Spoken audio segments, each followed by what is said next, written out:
This is a Japanese business hotel room. I've stayed in about 100 of these and they're all pretty much the same as this. These flourished in the 80s when there were loads of Japanese businessmen getting about who wanted somewhere cheap to stay that wasn't quite as dehumanizing as a hostel or a capsule. These days they're popular with budget travellers for much the same reasons.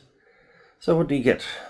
You get a small bed. This is what they call a semi-double. It's about 6 inches narrower than a proper Western double bed. And if you book this as a twin, all they do is give you one more pillow and another towel. If you're lucky, you'll have a single chair and a desk like this where you can eat a depressing bowl of instant noodles. And there's a kettle that can sometimes boil water within about 20 minutes. There usually won't be any international plugs, so you better bring your own. A tiny flat screen TV is usually provided. Of course, by the time you figure out the menus and get it to actually show the TV channels, you realise that was a waste of time.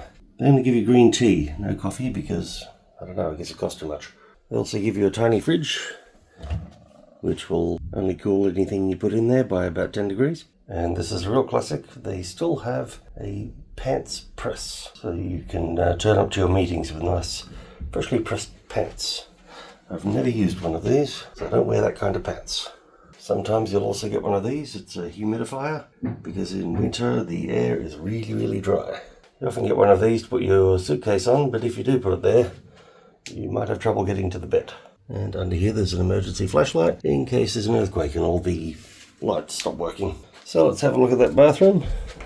The doors always open outwards because this is Japan. And in less than 3 square meters of space, they managed to give you a toilet, basin and tub. They achieve that by putting the basin halfway across the tub, which means you can't have a screen, it's always a shower curtain. They build these things in the millions with a plastic roof, plastic tub, plastic floor, plastic basin, sometimes even a plastic toilet, although this one isn't. They've actually got tiles on the wall in this one, but often the walls are plastic too. You get a bunch of miniature cosmetic things. I guess they work. A hairdryer that won't dry your hair.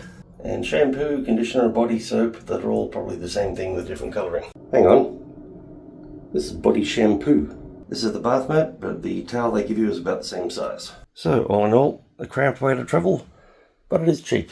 I got this one for 6,800 yen, which is about $50 US.